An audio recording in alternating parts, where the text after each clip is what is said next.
give the floor now to the representative of the Republic of Korea. Thank you, Madam President. At the outset, let me express my gratitude to Guyana for swiftly convening today's meeting at this critical juncture. I thank the Secretary General for his important statement and compelling message. I also appreciate USGT Carlo and IAEA Director General Grossi for their informative briefings. I reiterate our deepest concern over this dangerous escalation of conflict in the Middle East. Despite the unanimous calls for maximum restraint during last Friday's Council meeting, we regret that Israel and Iran have continued to exchange attacks, putting the safety and security of their own people at grave risk. The government of the Republic of Korea condemns all actions that further aggravate the world situation. Over the past week, both Iran and Israel have carried out repeated and large-scale missile and drone strikes against each other's military assets and critical infrastructure, resulting in widespread destruction and a growing number of casualties, including many civilians.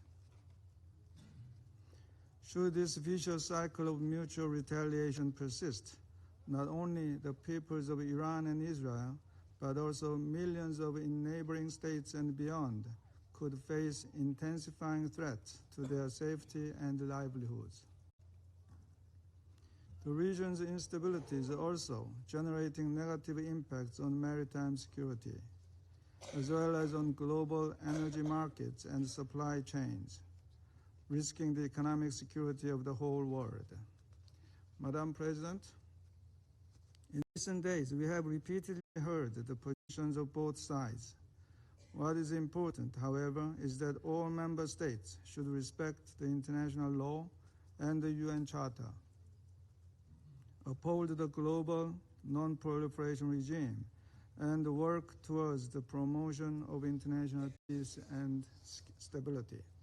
This is precisely the core mandate of the Security Council and the very reason we have reconvened here today. As repeatedly voiced in this chamber, the protection of civilians in armed conflicts is not optional. This is a legal obligation and a moral imperative we cannot afford to neglect. The indiscriminate use of explosive weapons in populated areas and on civilian facilities, including hospitals, must cease immediately. In addition, we reiterate concerns that attacks on nuclear facilities can have serious implications for nuclear safety, security, and safeguards.